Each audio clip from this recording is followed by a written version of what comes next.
Oye, a propósito de clase, vamos a saludar de inmediato a nuestro siguiente entrevistado. Él es director de la Escuela de Administración de la Universidad Católica. José Tesada nos acompaña en Más que Números. ¿Cómo estás, José? Hola, ¿cómo están? Buenos días. Muchas gracias por la invitación. Gracias a ti por acompañarnos. Súper oportuno y nos enganchamos de lo que estábamos hablando recién con Alejandro Mico, porque la alta inflación, lo que se viene respecto de los retiros, cambia en parte, ¿no?, los hábitos de consumo, modifica también las decisiones de inversión. Este es un momento de mucha transición desde el punto de vista del gasto, porque se busca precisamente modificar la demanda, ¿no? Efectivamente, sí. O sea, a ver, yo creo que hay que definir algunas cosas. El primer elemento es la inflación es un impuesto que es tremendamente regresivo. Y es regresivo en varias dimensiones. Y una de las dimensiones más importantes es que efectivamente lo que tú esperas es que mientras menores sean los ingresos de las personas, es mucho mayor la fracción que ellos dedican a gasto y sobre todo a gastos que es más difícil ajustar. Entonces tú efectivamente puedes decir, bueno, en este momento de inflación más alta yo puedo postergar algunos gastos, puedo dejar de hacer ciertos gastos, pero eso es cuando tú efectivamente tienes gastos que no son de primera necesidad o gastos que efectivamente no son muy postergables.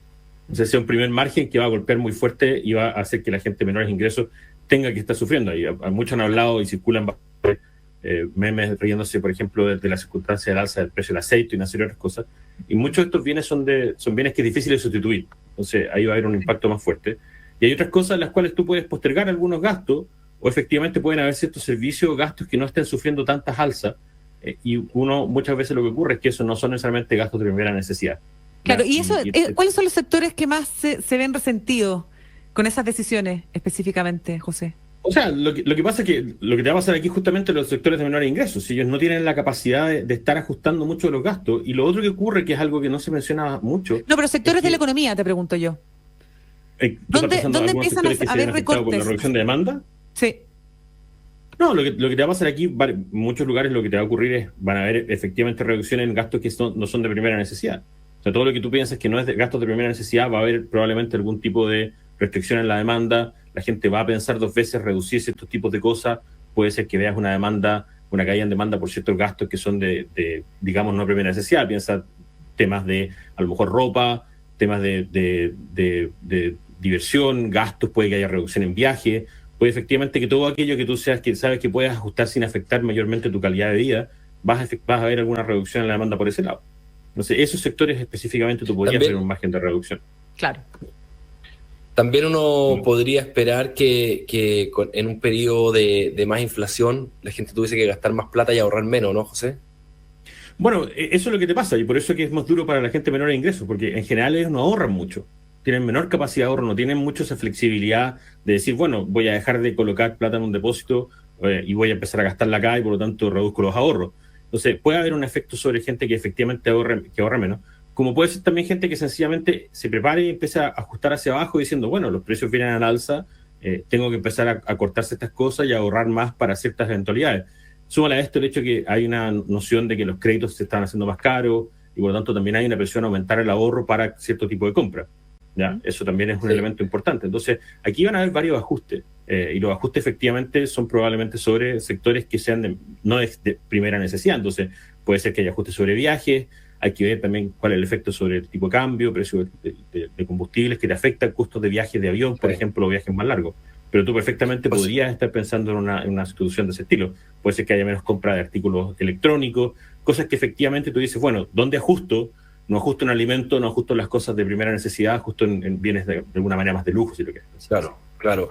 Ahora, José, también la respuesta de política pública típica a esto, que es lo que estamos viviendo, es que como se encareció la vida, hay que tratar de subir los sueldos y el sueldo que se controla, el precio que se controla es el salario mínimo. Se está discutiendo ahora subir a 400.000.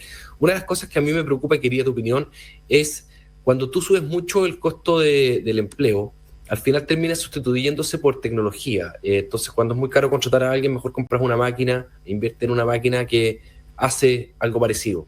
¿Cómo ves ese desafío, digamos, donde la presión política va a llevar a subir los sueldos, pero la respuesta de la empresa va a ser a contratar menos y sustituir empleo por máquinas? Esa es una pregunta que es tremendamente compleja. Parte del aumento en el salario mínimo se lo va literalmente a comer la inflación. O sea, parte de esto es sencillamente devolver la inflación que está a niveles mucho más altos. Por lo tanto, Claro. en términos de salarios reales, el alza no va a ser tan grande como suena al mirar el monto.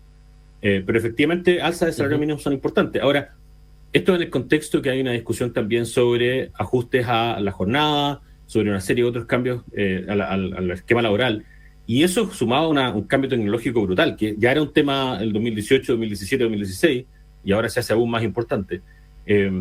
Yo efectivamente creo que nos estamos quedando atrás en la discusión. Nos estamos quedando atrás hartos años a esta altura. Y eso a mí me preocupa, porque incluso sin salario mínimo, el tema de todo lo que es el cambio tecnológico, hablan de una nueva revolución industrial, yo creo que es un buen término empezar a escribirlo, es bien importante, yo creo que tenemos que tenerlo en cuenta. La evidencia histórica lo que nos dice es que al final siempre surgen demandas por otras ocupaciones, se crean otros tipos de empleo, otras ocupaciones, otras labores, y al final siempre surge esto era una preocupación en los años 20, y al final efectivamente tú encuentras que empiezan a aparecer ocupaciones nuevas, la gente encuentra nuevos trabajos, se encuentran nuevas maneras de ocupar la gente, pero también hay ocupaciones que están más protegidas y otras que están mucho más expuestas. Eso es tremendamente desigual a lo largo de las ocupaciones y tiende a afectar mucho más justamente a la gente que tiene menos capacidad de poder reconvertirse. Y ese es un drama terrible y sencillamente su alza de salario mínimo en términos reales muy fuerte, mezclado con reducciones de jornada, si no lo hacemos de una manera inteligente, buscando flexibilidad, buscando de alguna manera también permitir que haya una capacitación y una reconversión de la gente a lo largo de toda la vida laboral, eso es tremendamente importante. Entonces, yo creo que a mí me preocupa mucho la falta de debate de largo plazo, porque el salario mínimo lo vamos a subir en 2 años, pero ¿qué vamos a hacer en 5 o 10 años más? Con un cambio tecnológico brutal. Tú lo has visto, o sea, en el fondo piensa la cantidad, si uno va al supermercado, hay cajas automáticas, tú te atiendes solo. Están instalando un supermercado en el metro. Eso está cambiando y eso viene. Y eso efectivamente es una realidad que no podemos esconderla, es tapar el sol con un dedo. Entonces, sin ninguna duda, este es un temazo. Ahora. Este es un temazo para seguir hablando. No nos queda más tiempo ahora, pero te vamos a invitar, José, para poder seguir conversando de estas tendencias y esta preocupación que tú estás manifestando de que nos estamos quedando atrás. Sí. Era José Tesada, director de la Escuela de Administración de la Pontificia Universidad Católica. Muchas gracias por conversar con nosotros más que numerosos. Gracias, José. Oye, felicitaciones por el premio de la Católica. Salió top en el último ranking QS. Una muy buena noticia también, por supuesto, para la Academia Chilena. Que les vaya muy bien.